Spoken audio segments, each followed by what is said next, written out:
I want to say hello and thank you for coming this evening.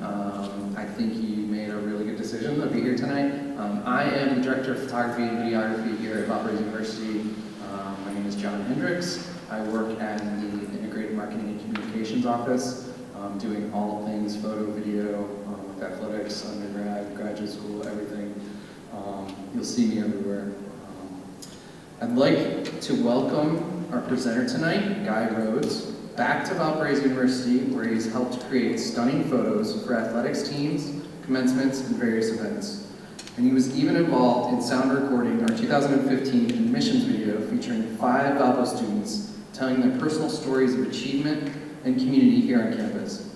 That video, thanks to Guy, went on to win the Marcom and Hermes Platinum Awards, which are the highest awarded. Guy has also been involved in presenting his large format camera work to photography classes here on campus. Yay! Yay! I thank him. Go ahead, yeah. I thank him for his contributions to our campus and our students here. Guy is an East Chicago native, and I met him sometime in the early 2000s. I don't know exactly what day it was. That was so long ago. At an industrial fire, we both were covering for our local newspapers. I knew he was very talented, even from that day. Since then, he has become a masterful lighting designer, photographer, videographer, and creative mind in general. He's covered the Olympics, climbing treacherous downhill skiing mountains. He's worked for the New York Times, the USA Today, Lyft, Target, just to name a few. He's touring with Grammy award-winning artist Anthony Hamilton, along with lighting shows for Kendrick Lamar and Anita Baker. I've always been envious of the adventures that he has, and I look forward to his stories tonight. Everyone, please welcome Guy Rhodes.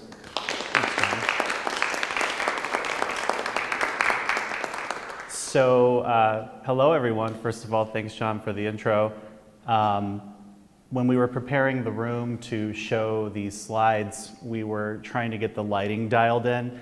And I said, John, don't let me in a theater with a lighting control system because you know I'm gonna go all out. So, as John said, I've been pretty lucky. I've had a lot of great adventures over the years doing what I love doing, but I think my favorite part about what I do, it's sharing what I'm most passionate about with the people that I get to work with.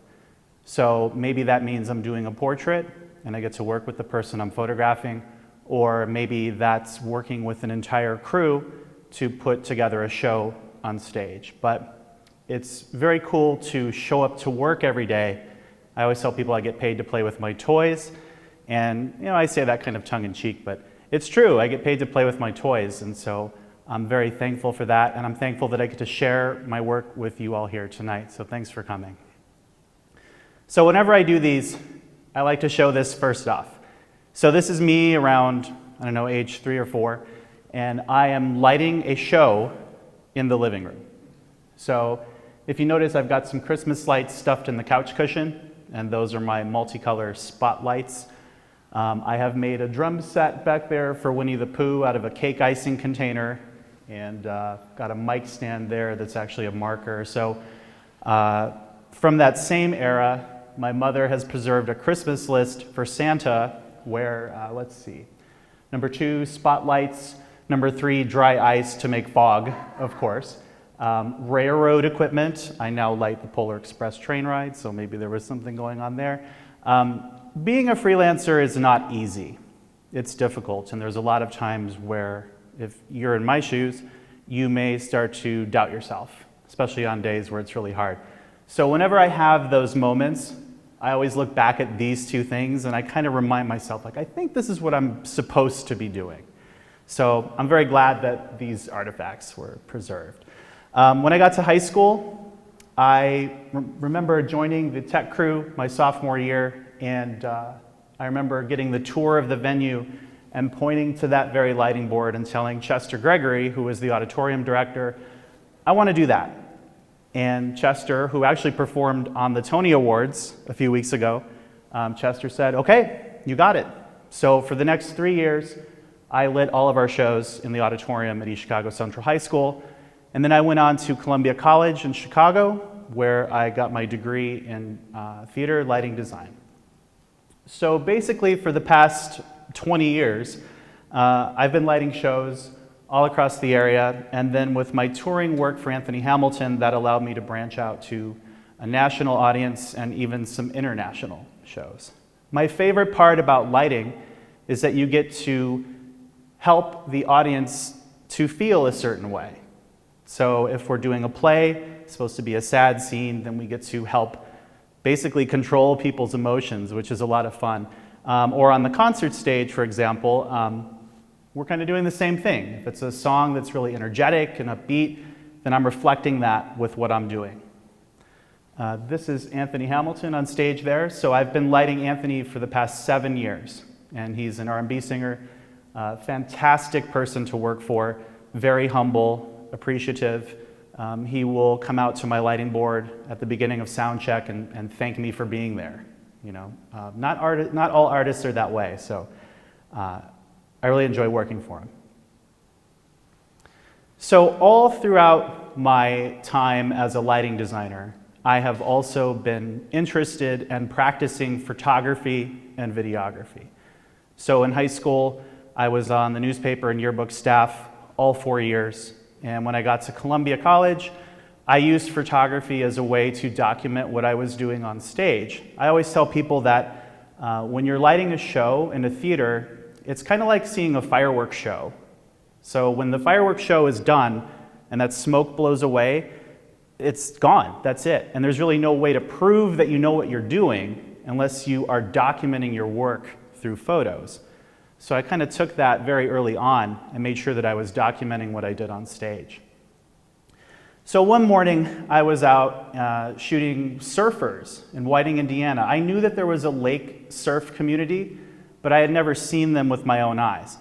So I came around the corner and there was like 15 guys out there. It was really cool. And so I got some shots, and I decided to call the Post-Tribune to see if they wanted to run any of my photos as a weather feature. Well, the director of photography at the time told me that they didn't run photos typically without stories, but if I wanted to, I could come in and interview to be a freelance photographer. So I got my photos together. This is still when you had portfolios that were physical prints in a book. And I put on my button-up shirt, my khakis, and showed up at the Post-Tribune, and obviously they liked what they saw because they sent me on my first assignment later that week. So this first assignment was something called the Munster Police Explorers. And what the Police Explorers is, it's kind of like an internship for people, young adults who are interested in becoming law enforcement. So they get to do ride-alongs, they let them direct traffic at festivals and things like that. But the photo assignment description that I was sent, when I read ride-alongs, and immediately my imagination started, oh man, this is gonna be great. We're gonna do traffic stops, and maybe we're gonna break down some doors, and this is gonna be an amazing shoot, right? I'm gonna knock it out of the park, first time, they're gonna love it. So I show up, and unfortunately on this day, they decided that they're gonna have a classroom day. And they're gonna sit here, just look over some materials. I couldn't believe it. I'm like, this is terrible. Like, what am I supposed to do with this? This vanilla box wall. Like, I didn't know what I was gonna do. I'm like, man, they're gonna not like my work, and oh man, I had to wait for this guy to emote, like do something at some point. Like I just had the camera trained on him for like 10 minutes. Like, come on, smile, laugh, point, anything, just do something. So that was my first assignment for the Post-Tribune. It was very underwhelming, and I thought, man, they're never gonna call me again. But thankfully, in the years that followed, I got to do some really cool stuff for them. I shot a lot of what we call spot news, which is where you come across a fire or an accident or something like that. Happened upon a boat that had gotten away from its mooring one day.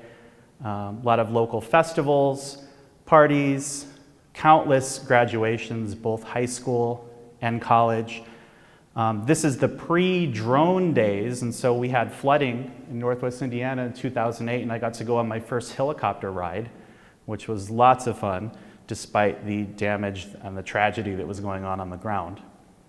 Later that year, I got to photograph Barack Obama as he did his presidential visit on his campaign to Wicker Park in Highland. So it was a great honor to photograph somebody so up close who weeks later would be the president. And then in November, I got to photograph his victory celebration in Grant Park in Chicago. So I would say this is one of the highlights of my time with the Post is having this first-person view of what was a very historical event. This is the day that Michael Jackson passed away. This is on the lawn of his childhood home in Gary. This woman is leading the group in prayer. The Aurora Borealis over Lake Michigan, which was one of the most amazing things I've ever seen. So a lot of diverse and very cool assignments that I'm really proud of during that time. But my favorite thing that I got to do for the Post was my work with aviation. So I love aviation. I love flying. The fact that I get to fly so much for work is great. You know, I always turn my head and look into the cockpit on my way into the plane. I love being an av geek, as we call ourselves. So during my time with the Post, I got to fly with a lot of the groups that performed in the Chicago Air and Water Show and the Gary Air Show when they used to have it. So there's something about photographing something that you're really passionate about. I find that the images just kind of come naturally. You don't have to really work too hard for them. And that's what I find when I photograph aviation. They just happen. They just come and they're colorful and the composition just works and it's a lot of fun, especially these guys, the Red Baron Squadron. They fly 1920s era Stearman biplanes where you are in an open cockpit, so you have the wind rushing around your head and a lot of fun. So during my time with the Post, I met a photographer from Phoenix, Arizona named Mark Rabilis. I believe our first interaction was on a message board where he said that I looked like Tony Danza. So he was basically insulting me, but somehow we became friends online. And I assisted him at the X Games a couple times shortly after that. And in 2008, Mark sends me a message and he says, "Hey, I'm shooting IndyCar racing this weekend in Iowa for USA Today Sports. You should come out and shoot. I think it'd be a lot of fun." So I went and I shot the race, had a good time, and that turned into several auto races that summer. And that's where the editors at USA Today Sports kind of got to see my style. So whenever I'm at an event, I get your cookie cutter standard action shots that editors are expecting, but I'm also looking for weird stuff like this. So this is the reflection in a trackside light fixture that I was standing next to, and the cars are zooming by, and I'm kind of just zoning out, and I'm staring into this reflector, and I see that it's like a kaleidoscope in there whenever the cars went by. So I stood there and I waited for the cars to come around again and got this shot. So the whole day I was just getting crazy graphic compositions like this. I'm always looking for feature photos too, something that tells the story of the event outside of cars going around and around in a circle, which frankly is kind of boring. So the editors got to see my style throughout that year, and when 2010 rolled around, I was asked if I wanted to be part of the photo team for the Winter Olympics in Vancouver. So of course I said yes, I would love to do that. I would love to be a part of that team. So the Olympics is, it's a grind. There's a lot of very long days. It's a lot of logistical challenges of getting from point A to B to C on time for your event. But my favorite part about it, despite the challenges and the crashes that occasionally happen, my favorite part of the Olympics is seeing the sportsmanship that happens feet from you. I mean, these athletes have worked their entire lives for what they're doing on the course, and you would think that they would be really angry and maybe not talking to each other, but you know, these athletes will zoom across the finish line and then they're hugging each other, right? So it's really inspirational to see that and to kind of take that back home with me when we're talking about working with fellow freelancers. A lot of times people can be haters and they don't want to celebrate other people's work, but I feel like you get ahead more if you're raising each other up, if you're celebrating each other's victories. I think we all get a lot further that way. A few years later, I was asked to rejoin the team in Sochi for the 2014 Winter Games. This is an example of a typical Olympics finish. I am in the red t-shirt near the bottom right, and you're competing with 100 other photographers shoulder to shoulder with you. When you're in these situations, it's always nerve-wracking when like everybody around you starts shooting and you hear all the shutters clacking and you're not shooting anything and you're like, what are they seeing? What am I missing something? Like it's crazy. Later still, I got to go to Rio for the 2016 Summer Games. I spent a lot of time at whitewater canoeing and kayaking, which was a completely new event for me. I had never photographed it before. So it was really fun. Got to do a night of table tennis. Another new sport for me was speed walking, which is pretty crazy. Lots of stuff at the BMX Center. Again, looking for those graphic, different compositions just to try to put a different spin on something that we've seen over and over, and we already know what it looks like. When I photographed this gold medal, since it was literally a foot away from me, I had to ask the athlete if I could hold it. And surprisingly, they said yes. And I was like, well, this is probably my only opportunity in life to hold a gold medal. So it was really, really heavy.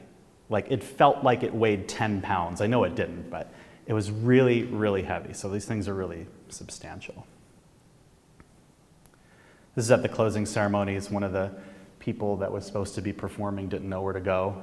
And I just came around the corner and happened to just grab this. It's kind of funny. So the last Olympics that I shot was the 2018 Winter Games in Pyeongchang, South Korea. Had an amazing time there. We were kind of spoiled in that our accommodations were directly next to the venue where we would be working, so there was no shuttle buses or anything like that. We just walked out of our accommodations right into security and up the mountain you go. So it was a lot of fun. Outside of my editorial and commercial work, I've always wanted to experiment with my crafts and kind of push the boundaries and see where I could go. In 2013, I decided to teach myself how to develop film and to use a view camera. So I found this on eBay. It was interesting, I actually purchased this from someone here in Valparaiso. I thought it was kind of a small world moment that eBay's this global auction site and this camera came from right here. So YouTube was my teacher, and I got to learn how to shoot and develop 4x5 black and white film. One thing I really like about my film work is that it forces you to slow down and to be very methodical and to really choose what you're going to shoot. When I'm using a digital camera, I typically have a 32 gig card in there that can hold almost 1,000 photos, so I'm not even thinking about not taking a picture, I'm just rattling off, right? But when you take this camera out, oftentimes I will only have maybe 6 frames, 6 pieces of film. So when you go out and you have 6 choices to make, you really start to look at the world very carefully. You slow down and you think, is this really going to be one of my 6 pictures? No, that's lame. I'm going to find something better. So what I found is that I actually took that skill set back with me to the digital camera. So now I'm with the digital camera thinking, do I really need to shoot that? Nope. And guess what? That helps me later when I'm editing, because I don't have to rake through all these pictures, right? If I'm more methodical when I'm on location, it's less work later. So I actually took the camera with me to Sochi, to the Olympics, and in between lugging around all my digital gear, I had 2 more big bags with a tripod and all the 4x5 film and the camera. But I'm glad that I did it because I think I have some really cool views of that landscape and the athletes competing. This was an off day for me, well, I should say off night, where I didn't have anything to do. So I used my credential and got on the media shuttle and went and shot 4x5 for me at one of the events. And finally got up the nerve on one of the last days that we were there to ask these imposing officers if I could photograph them. These are the guys that were kind of guarding the neighborhood around where we were staying. And they didn't speak any English. I don't speak Russian. But I was able to kind of go up to them and just kind of nod and point to my camera like, hey, can I, picture? Yeah. And they kind of looked at each other, never smiled. They just looked back at me like, I said, okay, so we did it. So it's one of my favorites, I think, that I did in Sochi. Pushing the envelope even more, I won't say that 4x5 got easy but I wanted another challenge. So I had been familiar with tintypes. This is a Civil War era photo process where you are pouring chemicals onto a piece of metal, and you have to complete the entire process in the field in about 15 minutes, because if the chemicals dry up, then the photo goes away. So you have to make a darkroom. I use the back of my vehicle. Have a little table there from my other supplies. I was able to, again, on eBay, find an 8x10 view camera from 1890, and it has a lens on it from 1880 that I also found on eBay. And it's really cool to see the current world through this old set of eyes, if you will. We're seeing things through this same lens that a photographer 100 years ago was seeing in the same way. So this process, of course, forces you to slow down a lot. There is no rushing at all. If you try to rush this process, the photos are garbage. You really have to go out knowing that this is going to be a 4-hour process, and maybe we're going to get one keeper, maybe, if the light cooperates. It's been very humbling. It's been very challenging, but it's something I really enjoy doing. I've been fortunate to be asked to shoot 2 weddings with this process. So this is Kevin Lyles. He's the team photographer for the Atlanta Braves, and he's a phenomenal artist himself. So I was really honored that he invited me to come photograph his wedding. This is John David Mercer. He's a photo editor at USA Today Sports. He's actually my Olympics roommate in Sochi, and that's where we talked about doing this. So I was telling him all about this and showing him my pictures. He's like, "Man, I'm getting married later this year. I want to do this." I'm like, "Yeah, let's do it." So a lot of fun, a lot of pressure, of course, because there's a very finite window of time during a wedding day where I can steal the couple for 20 minutes to do this, but they were totally on board, so it made it a lot easier. Nowadays, I would say my editorial work hasn't dried up, but it's definitely nowhere near what it was when I first started. I would say nowadays 95% of my work is commercial photography. So these are portraits of some different musicians that I've done over the years.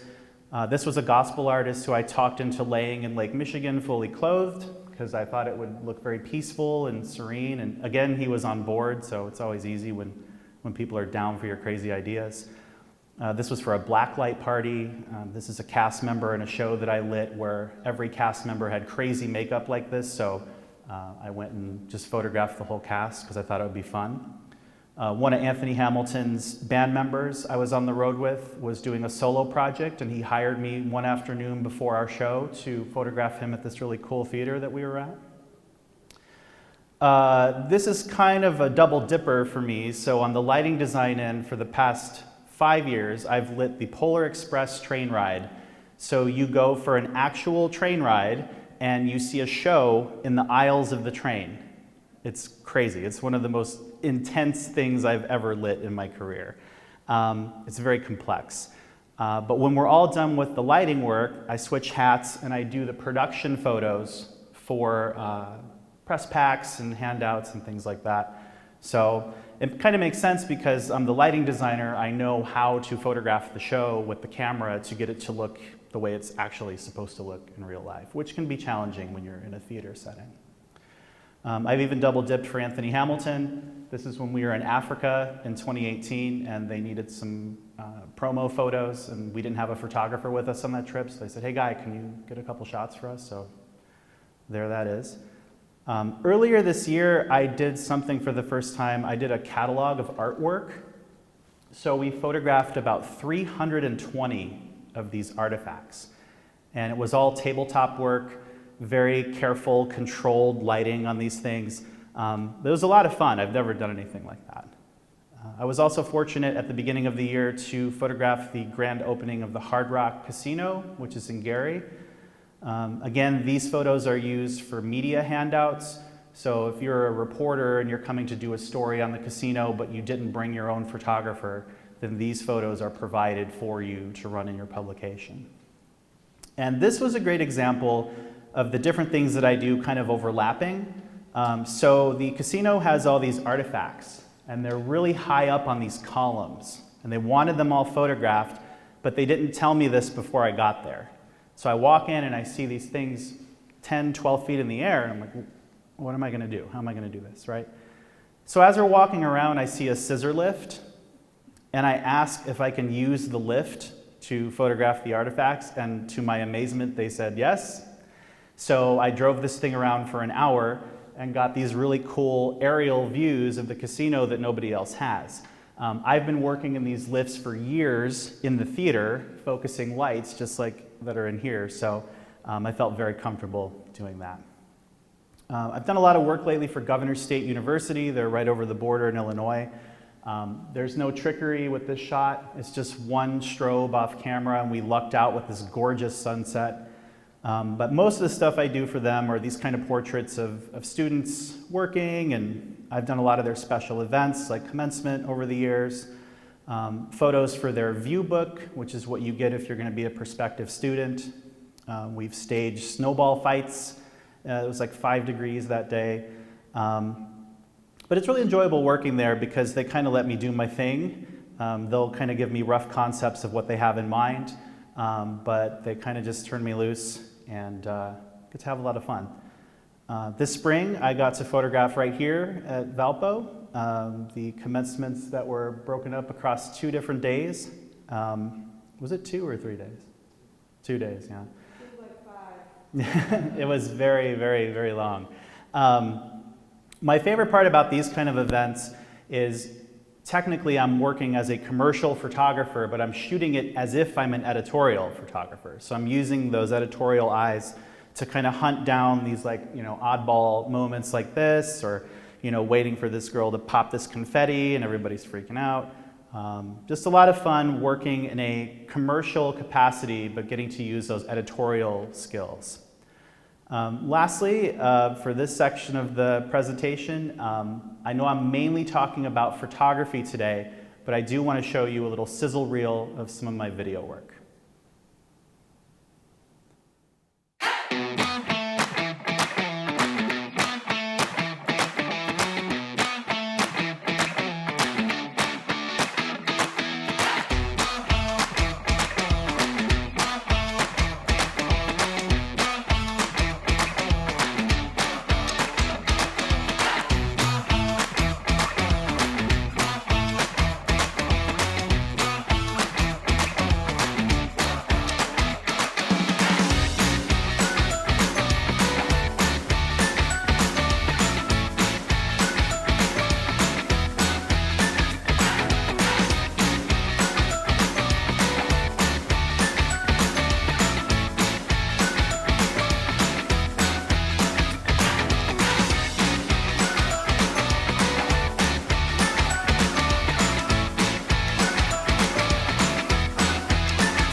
So a lot of the work that you saw in there was for theaters. We call it BRoll in the industry.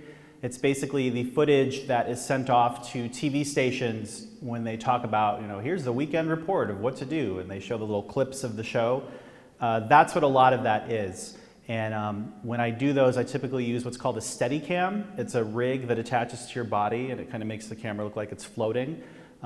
Really enjoy operating Steadicam a lot, especially there was a couple clips in there I did from a dance show. It's almost like you're dancing with the dancers. I have to learn their choreography so that I don't crash into anybody, and to know when I'm supposed to be in a certain spot on the stage. A lot of fun. I really enjoy doing that. So next up, I want to share some concepts that I try to follow in my own work that have really helped me out over the years. These concepts I feel like have allowed my work to stand out. And while they are in a photography context today, I feel like these concepts can work beyond photography. So whatever it is that you do, I think that you can kind of apply these to many different areas of work. And the first one I want to talk about is making pictures. So the first time that I heard this term was shortly after I started freelancing as an editorial photographer. And it was a little weird because the person that I heard using it was saying it in place of saying taking picture, like I took a picture. Well, they said I made a picture, and it just sounded so like pretentious to me. As I saw the man on the bench, and I made 2 pictures of him before I continued. And it's like, stop, like no, like I don't like alienating people from the process. I like to make people feel like they're included in what we're doing, so I don't want to use terms that no one except for other photographers would ever say. But the more I started thinking about it, I was like, you know what, maybe there's something to this making pictures thing, because I realized that I actually was making pictures. And so these are 2 examples from my portfolio of photos where I can definitely say, yep, I made that picture. So the first day that we were at the Olympics in Sochi, our photo editors told us, hey, on Valentine's Day there's going to be a full moon, so maybe you all can do something with that. There was a very well-known image from the London Olympics in 2012 where they had these rings hanging from London Bridge, and this photographer went and got the moon right below those rings. So I think that's kind of what my editor had in mind when they made this announcement. So this is actually the cross-country course where I had worked a couple days before the full moon. And I noticed those rings up there on the hill. And I thought, I bet if I got right below those, I could get the sky. And I wonder if the moon's gonna come up over there. I should check that out. So I used this app called the Photographer's Ephemeris. It's kind of a clunky name. Usually we call it TPE for short. This is available on the web. It's free to use, or you can pay for the app and have it on your phone or your iPad. But what TPE allows you to do is to drop a tack anywhere on the Earth, and the lines that show up are where the moon is going to rise and set and where the sun is going to rise and set. So in this case, the moonrise is the light blue line that goes up to the top right, and to my amazement, it was going almost right through those rings. So I said, all right, I've got to try it. It might be cloudy that day, I don't know, but I've got to figure out some way to get on this course and do it. So the first hoop that I had to jump through is cross country is a daytime only venue. There are no lights out there. It's not meant to be used at night at all. And in addition to really no lighting, you're not supposed to be out there. Even though I have a credential, you can't just go walking onto an Olympics course anytime you want. So I had to call the photo director for the venue. So at the Olympics, the photo director is your right-hand person. They're there to make sure that as a photographer, you have what you need to do your job, but they're also your liaison to people above you who can help you make things happen. So I had already kind of gotten cool with this photo director, and I said, hey, I want to get this moon shot with the rings. Can I come out on the course after hours? So he had to make phone calls. He had to go people above his boss, but they finally made it happen, and he said, Guy, you had to show up 3 hours early, but we're going to make this happen for you. So I get out on the course, and I start lining things up, start playing around, and I'm like, okay, I think this is going to work out. I was using a compass on my phone to make sure that I was in the exact right place where the app said that the moon was going to be. Unfortunately, right at this time, these course workers who were grooming the snow with these big machines called snowcats, they come over to me and they get out, and in very broken English, these Russian guys, they're basically like, you can't be here, you've got to go. We've got to work, you got to go. And I'm like, no, I can't. I have permission, and I'm trying to tell them through the language barrier that I have permission to be there, and it's not going very well. And they're getting kind of mad. So from my photo belt, I pull out some Olympic pins. So at the Olympics, we use pins as kind of currency sometimes. Pins are a huge deal at the Olympics. People trade them, the athletes have pins, photographers have pins, everybody has pins from their own organization, and we trade them out. I pulled these pins out, these guys' faces just lit up in these huge smiles like I had pulled out a $100 bill. It was amazing. I gave them the pins, they got in the snowcat, they drove off.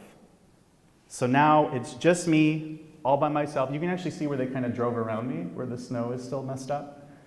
So now I'm all by myself, and I'm just waiting for the moon to show up.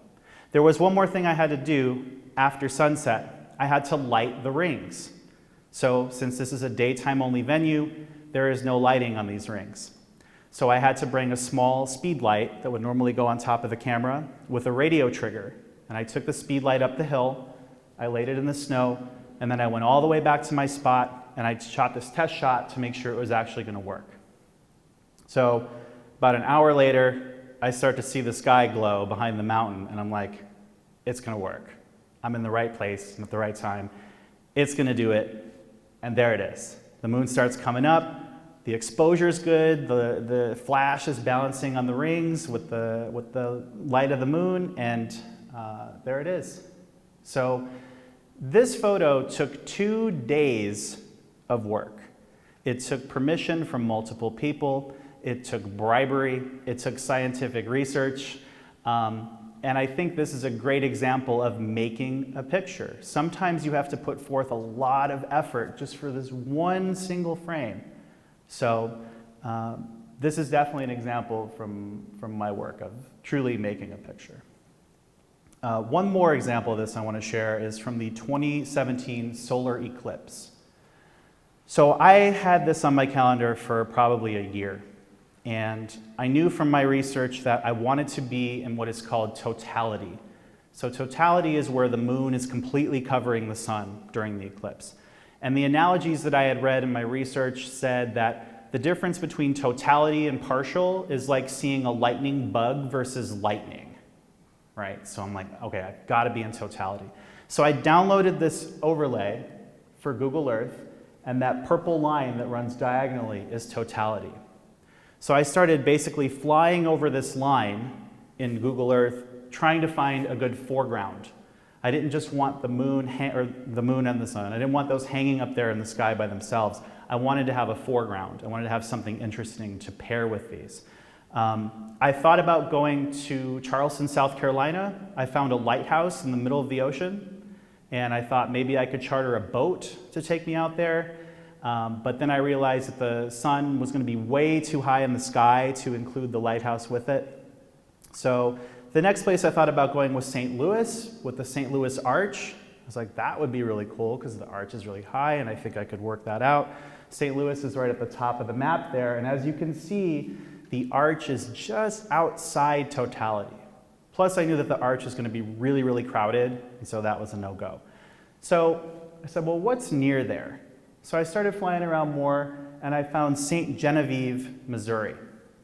And when I looked at St. Genevieve a little bit closer, I see this place called Memorial Park. I'm like, oh man, it looks like a cemetery. I wonder what it looks like.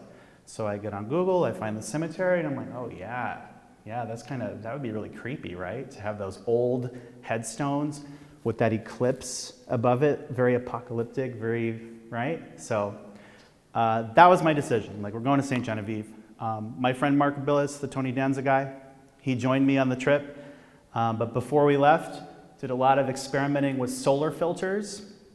You need a solar filter to photograph the sun, or else you'll burn up your eyeballs and your camera sensor. I had never used them before, so I spent a lot of time out in the backyard just making sure that I had my settings dialed in. I was ready to go. So drove down to St. Genevieve, and this is from my Instagram story that day. And as you can see, the weather forecast was looking terrible. And I'm just biting my nails. I'm like, man, I really hope we don't get rained out, clouded out. Came to the cemetery, and so I did 3 different images that I had set up at the same time. So the first shot is the big long lens. That's an 800 millimeter lens with a 1.4 extender that Canon was nice enough to loan me for the event. The camera next to it is a time-lapse camera that I had locked off shooting 1 frame, I think it was about every 10 minutes. So the idea was to do a composite from the sun being completely white to totality across 1 frame, no tricks involved, just knocking out the backgrounds. And then the third shot that I had in mind was, again, incorporating those headstones and the monuments in the graveyard, actually lighting them so that during the totality, it basically turns to nighttime. You would be able to see the headstones with the sun above. So this is Mark with his 600 millimeter and his solar glasses ready to go. So we start getting into the eclipse. We're getting really excited. Those are clouds on the bottom of the sun there. This is when I'm starting to get nervous because I'm like, it's about to happen, and if there's clouds, this is going to get totally ruined. Well, thankfully, the clouds went away right before totality. Totality hit, and I pulled the solar filter off because you don't need the solar filter during totality. And that's exactly what I saw through the camera. There's no editing here, there's no crazy, that's exactly what it looked like in real life. And I wish I was recording video of us because both of us were like, oh wow, wow, oh my God, wow. Like it was crazy. Like I was getting the chills. Mark was crying. He was actually sobbing because he was just so overcome by the way that this looked. So I had to get myself together because you only have 2.5 minutes. So I get this shot. I go to the time-lapse camera, I pull the solar filter, and I make sure that I have a frame in totality. So now I have the time-lapse, so that's picture number 2. Then I rush over to the headstones that I had lit, and I shoot picture number 3. So this is an event where I could have just gotten one picture, but that wasn't good enough, because I'm like, I may never see this again in my life. And it's supposed to happen again in a few more years, but it might be cloudy, right? So I've got to make sure that I'm capitalizing on this as much as I can while I have the chance, right? So totality starts to go away. This is what they call the diamond ring, where the moon is slowly sliding away. And also visible, which was really cool, the little fiery looking things off to the side, those are called prominences. It's basically hot gases leaping away from the sun. I did not know that that was going to be visible. I had heard about it in my science books when I was a kid, so to actually see those was really amazing. So again, this is an example I wanted to share of just taking a lot of time to plan and to make a picture, to plan out what you're going to do. I think when I first started out, and I've noticed this from other people who are beginning their photography careers, that there's an expectation that things are just going to happen right away. That you're just going to walk into something and you're going to get this killer photo and peace out and that's it. But no, sometimes you really, really have to be methodical about creating these images. And so that's 2 examples of that from me. The next idea I want to talk about is going above and beyond for your client. A few years ago, I started doing a lot of portraits for Lyft, the ride-sharing service. They had a blog at the time that was kind of a place for their drivers to come together and share news about the company and keep updated. This guy bought that house with money that he saved up doing Lyft rides. This couple, they actually met doing Lyft rides together, and they were great. There's sometimes where you're doing portraits of people and you really have to try to like coax them to be loose and do something.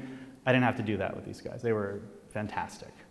When we did this shot, I'm standing on top of a ladder on the step that says like, do not stand on this step. And I've got the camera like over my head as high as I can go.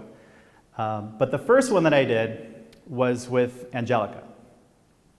And all the assignment said was law student, Chicago, Lyft driver. That's all I had. So I thought, okay, Lyft driver in Chicago, I want to actually show her driving. I think that would be really cool. But to start off, I set up what I would call the safe shot, right? Just to give them something that, in case they didn't like what I had in my mind for later, this would be good. So we did another setup around the block where I had her put her coat on just for kind of a different look. But then I got to work on the real photo I had in mind. So what we did is I took a camera and I mounted it to the hood of Angelica's car. And inside the car, if you look right above the steering wheel, I have a flash that's there to light her. So this rig is all being controlled remotely by me in the back seat of the car. So I'm laying down out of view. I actually have a clip from the Instagram story from that day. This is Angelica. Say hi, Angelica. Hi! And I have a remote camera on the hood of her car. Yes, he does. In downtown Chicago. And a flasher. So this is the result. And I think that this is way more interesting than the portrait of her in front of the marquee, because that's the safe shot. But this is really what I had in my mind when I thought, what does a Lyft driver look like driving through Chicago? I've often been told that I'm a technical photographer, and I think this is a good example of technical photography. A lot of things had to come together for this to work. We purposely waited until we had just a little bit of blue light in the sky because I didn't want it to be pitch black. I had to balance the light on her from the flash with the ambient light on the street, and I also had to, what we call dragging the shutter. I had to drag that shutter, very slow shutter speed, so that as we drove, things turned into these blurs, but then she stays sharp in the car. So the whole time that we're doing this, I'm laying in the back seat trying to make her laugh. So we're talking and we're just BSing, and whenever I would hear her laugh, I would hit the button, right? And I don't really know where we are. I can just see a little bit out of the back window, and so we drove around for like half an hour, just popping these off, and this was the good one. This is what they ended up leading with on social media. Sometimes I am less inclined to send the safe shot because I find that people end up using the one that you like the least. So actually later in my photojournalism career, I stopped sending the safe shots because I'm like, if I send that, they're going to use it, I'm going to be mad. So I would just send the ones that I felt were like my best or my artsy views. Later that summer, O Magazine, which is Oprah Winfrey's publication, saw this on my blog, and they asked if they could do a story on Angelica. So I hooked them up, she was all about it, and this ran as a double truck in O Magazine later that summer. This is also a great example of withholding your copyright, because if I would have given away all my rights to this image, I would not have been able to relicense it to the magazine later. And FYI, the amount that I made on the O Magazine licensing exceeded the initial rate that Lyft paid me to do the shoot. So very, very important to keep your copyright because you never know down the line what legs an image might have. This next example is from right here. During the winter and spring of this year, I did a lot of athletics for Valparaiso. And this was a women's basketball game. And by this point, there had been several games in the season, and so these action shots, they're kind of expected, right? We've seen this before. We know what a basketball game looks like. There's really nothing award-winning in that bunch that I just showed you. But it was senior night. So after the game, they were showing a slideshow up on the big video board. So I stayed for that. I think I was the only photographer there. All the people there from local media, they were gone. Most of the people in the audience, they were gone. But I knew that this was going to be the big storytelling moment from the game. I really like these images because it humanizes these players. It shows that there's a lot of emotion that goes into playing sports. And it's just, these are far more interesting to me than the action shots. I feel like these are a much better example of telling the full story from the day. And I much prefer these photos to the action shots. And this required staying late. A lot of people don't like staying late. I think John, one of his adages is show up early and stay late. And as a photographer, when you do that, you come away with images that nobody else has. So it's something that I always try to keep in mind, and time permitting, something I always try to do. Similar situation played out at senior day for the softball team. So, typical action shot, okay, that's good. This picture was really intense, so I enjoyed focusing on her. This player was kind of sighting people with the bat like it was a gun. I wasn't really sure what was going on there, but I thought it was funny, so I had a lot of fun photographing this because she kept doing it over and over. But after the game, again, this for me is really, this supersedes the game action, right? Especially when we're talking about people's experience at college, this is really important. And dare I say these images were more important to the school than any of the action shots that I got that day. And just like basketball, this involves staying late. But I was happy to do it because I wanted to tell the full story from the day. And this is actually a good example. This is kind of the same moment here, but when you're shooting for a commercial client, they want the branding, right? When you're shooting editorial, this is what they expect, tight and bright. They don't want that distraction, right?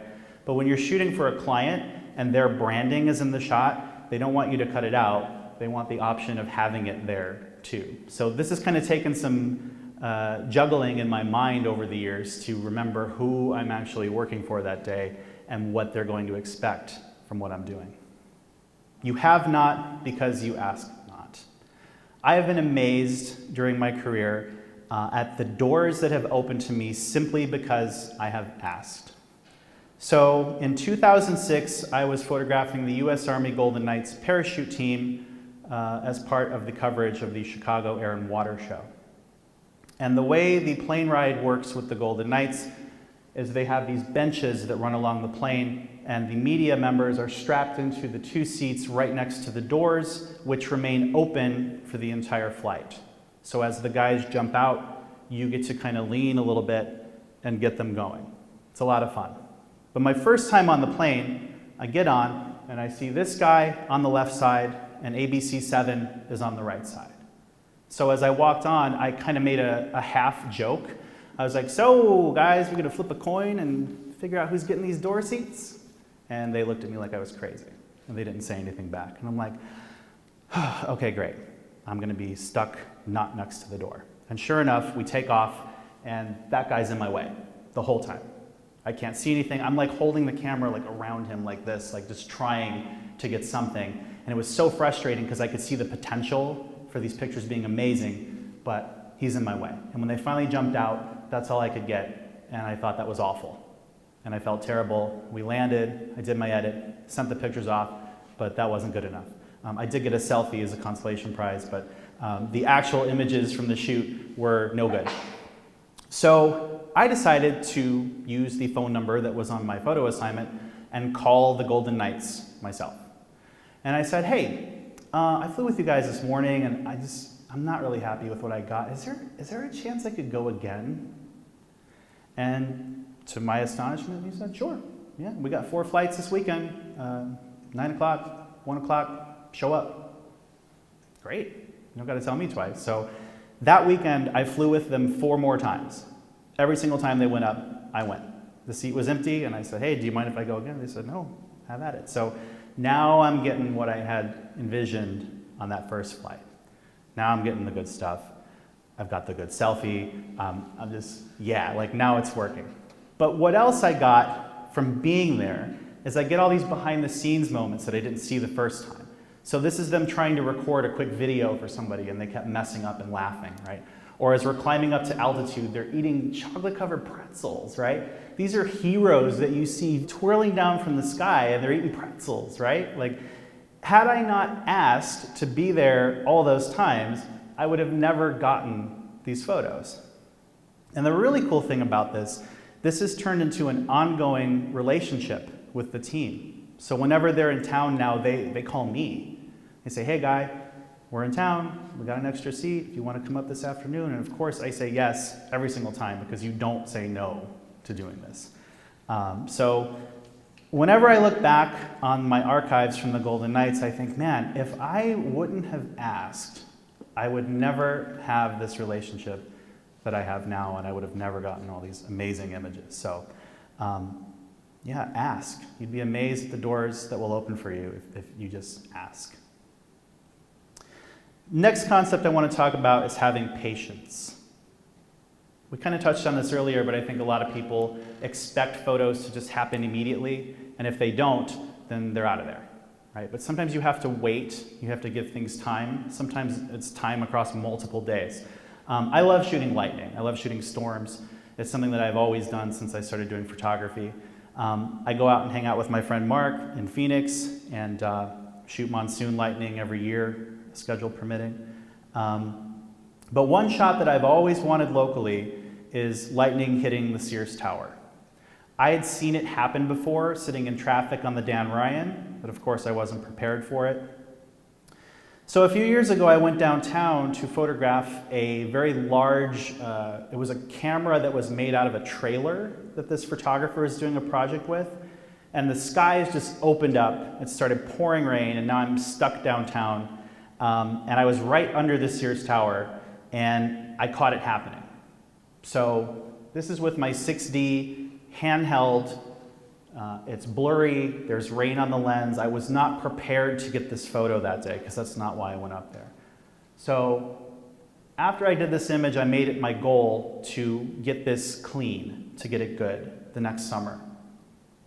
So obviously it's difficult to juggle your schedule with when the weather is coming. And so the first time I was able to make all those things line up, I went up to North Avenue and set up, and that's the closest thing that I got. It's just lightning lighting up the clouds, not acceptable, no go. So that was, what, 6 hours of time? Nothing, right? I come back a few weeks later, see the rain heading for Chicago on the radar. I go to Adler Planetarium, I get set up, waited for a couple hours, and it happened, and I got it. Not only did I get it once, but I got it happening 3 times over the course of 10 minutes, right? So again, if I would have given up after that first time at North Ave and said, well, this is too hard, I'm not gonna do this, I would have never gotten these photos. You've got to be persistent, and you've got to have patience. Sometimes you have to let things happen. You have to give things the opportunity to play themselves out. Another hobby of mine that I have come up with is something I call moon planing. This involves basically setting up. Often there's adult beverages involved. With a very long lens, I use a special app called Flight Radar 24 for a real-time view of when the aircraft are coming. And of course, the goal is to get planes flying in front of the moon. Sometimes I use a telescope, depending on where the moon is in relation to the Earth. This is very rewarding. It's very rewarding to get the shot. I had seen this for years, and I decided that I wanted it for myself. This is the view on the app of that same plane.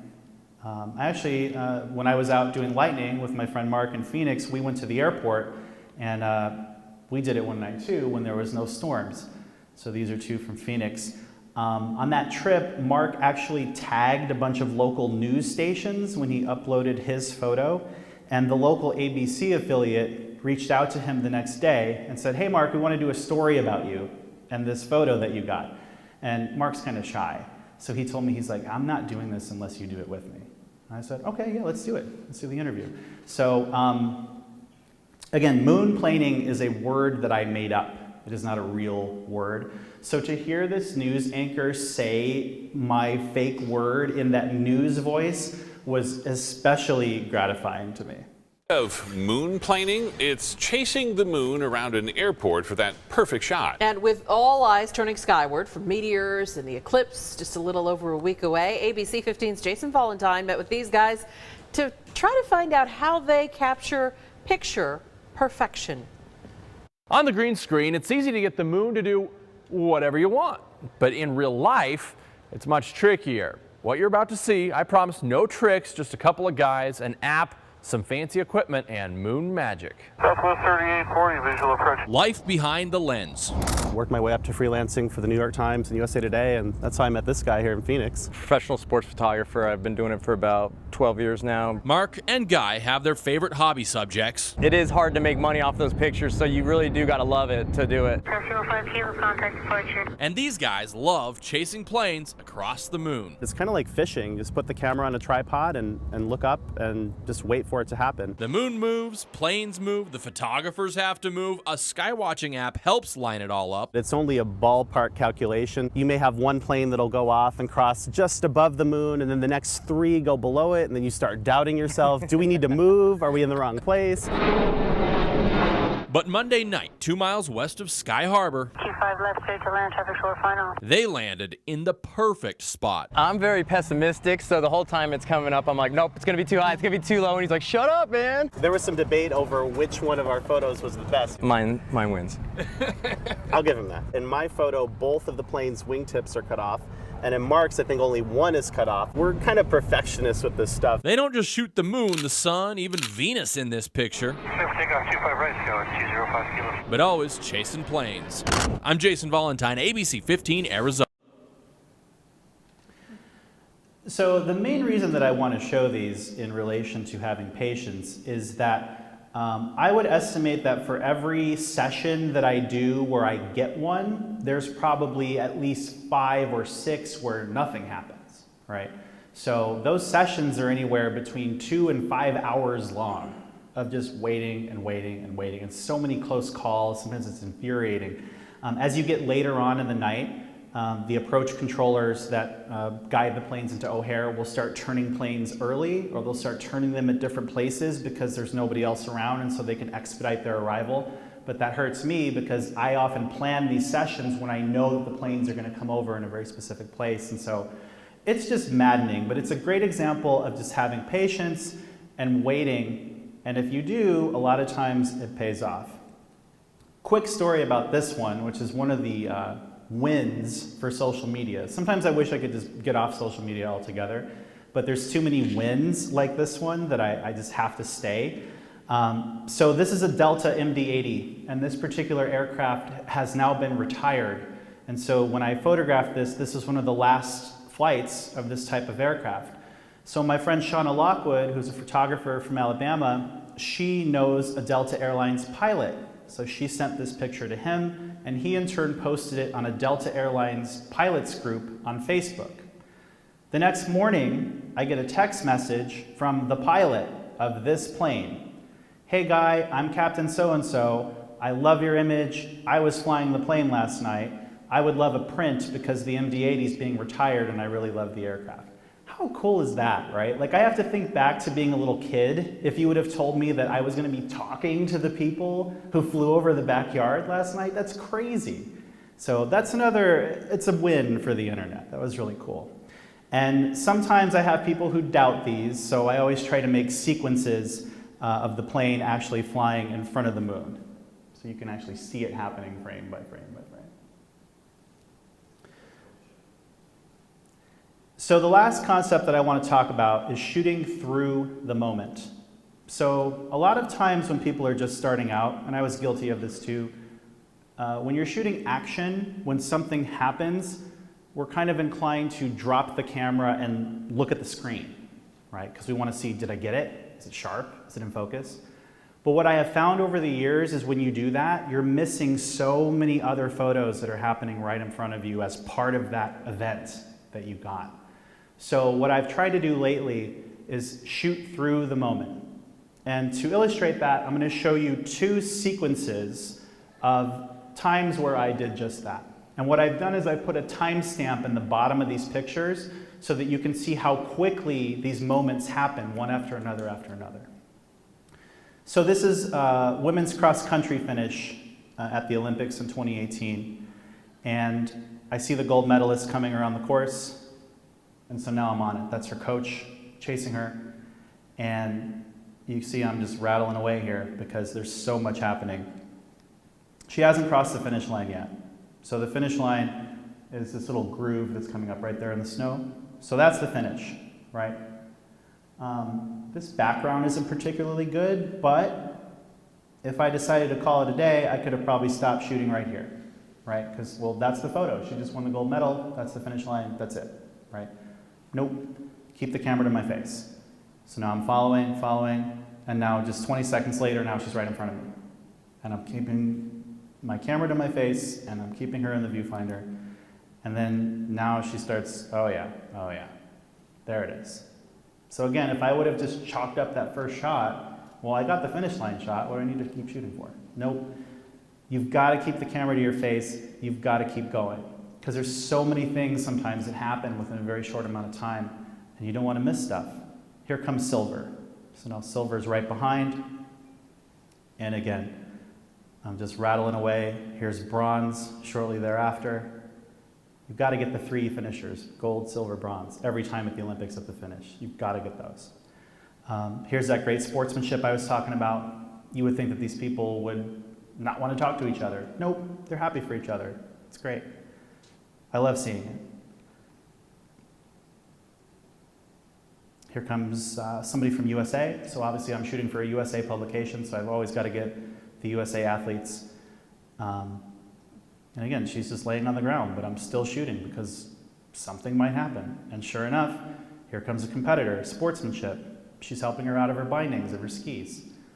If I was looking down or not paying attention, I wouldn't have got that moment. It happens so fast, right? Like, what's the time on that? This is 15 seconds. And then, so that's like that's like, what, 15 seconds later? And then that's happening. Some group shots here, gold, silver, bronze. And one thing we deal a lot with at the Olympics are terrible backgrounds. Just poles and screens, but you've got to be in that finished spot. There's not a whole lot you can do. This next one I'm going to show is from right here at a Valpo football game. I think sometimes there's this idea of, well, of course, Guy, you're going to get a bunch of cool shots. You're at the Olympics, right? But what a lot of people don't realize is that you can get really good, if not better, photos at local sports because your access is so much better. At the Olympics, you have photo positions that I just mentioned. Finish line, and then maybe you've got 8 other ones out on the course. You have to be in those photo positions. You can't just go walking around wherever you want. And if you do, your credential's going to get pulled and you're going to be on a plane ride home, right? But you don't have that problem shooting a college football game most times. You can lay in the end zone, you can go pretty much wherever you want. So the opportunity to get great photos is often a lot better at local events. So something to keep in mind. But this was a touchdown play. It was 1st and goal. And number 3 here is leaping over the crowd. Leaping over the crowd, you can tell I'm not really into sports. Leaping over the athletes. And there's the shot, right? There's the touchdown. It just happened. So a lot of people, okay, got the touchdown, put the camera down, right? No. Keeping the camera to my face because I know that when number 3 gets up, he's going to run back to the sidelines and he's going to celebrate with the team. Maybe. Let's see what happens. So gets up, sure enough, people are congratulating him, running over. And you can see this is all happening very quickly. Referee's in my way, which is the story of my life. The ref gets out of there. And what I really like about this is that these 2 players just happen to have their helmets off, right? So it's great because, again, it gives more of a human feel to this sport. We're so used to seeing people behind these masks or these goggles or whatever they wear. So the fact that I was able to swing over there and get some people without helmets, smiling, congratulating each other was really cool. And again, if I would have not have kept following that player all the way after that touchdown, I would have never gotten any of these photos. So really, really important to shoot through the moment. Don't take your camera down because you'll miss stuff. Last thing, I want to share some resources. These have been very helpful throughout my career, and maybe they'll be helpful for you too. The first one is a Facebook group called Photo Business Sense. It's a private group, so you have to request to join it. But if you tell them you're a photographer, I don't really remember what the questions are that they ask you, but this group is a place where photographers very candidly discuss their rates, what they're charging, what other clients paid. It's fantastic. I find that a lot of times as a freelancer, there's this stigma about talking about money, and it's really frustrating when you're trying to figure out what your rates are supposed to be. So this group is fantastic for that. People will get on there and post and say something like, hey, Showtime reached out to me. They're doing a documentary about this boxer, and I have these images, and how much should I charge? And then other people will start chiming in, well, I did one for HBO, and this is how much they paid me. So it's a fantastic group. If you're a photographer, I highly recommend that you check it out. The next one is called Sports Shooter. Sports Shooter was kind of the social media of photography before social media existed. And so in that way, Sports Shooter's not very active anymore, but there's a wealth of information here in the message boards as well as archived newsletters that they still have on the site. So I definitely think that Sports Shooter is still a very valuable resource if you're just starting out. The next one, especially with college students in mind, is the NPPA mentorship program. This is the National Press Photographers Association. I've been a mentor in this program for a few years now, and it's really great because what happens is when you apply, they pair you up with a photographer who has similar interests as you. So like one person I mentored was into video, and they were into lighting, and so it made a lot of sense for me to be their mentor. It gives you an opportunity to bounce work off of people, ask questions about contracts and invoices and stuff like that. So highly recommend that you go to the MPPA website, or you can just Google MPPA mentorship program and it'll take you to this page and you can check it out. Last thing is my social media handles. As much as social media sometimes, like I said, is like, it's kind of a necessary evil, I feel like, at this point for me as a freelancer. But I love seeing what other people are up to. I'll follow you back. Please follow me. I always love meeting new photographers. My website is also at the bottom, but I will give you the disclaimer that I'm kind of in between websites right now. So if you go there, you will get to see my blog, which has a lot of cool stuff that I've done at the Olympics and things like that. But it's kind of a work in progress. But I've been very busy, as you've seen, so hopefully we get that taken care of next year. Thank you guys very much for coming. That's my time tonight. This has been great. I hope you've learned something, taken something away from it, and we'll see you soon.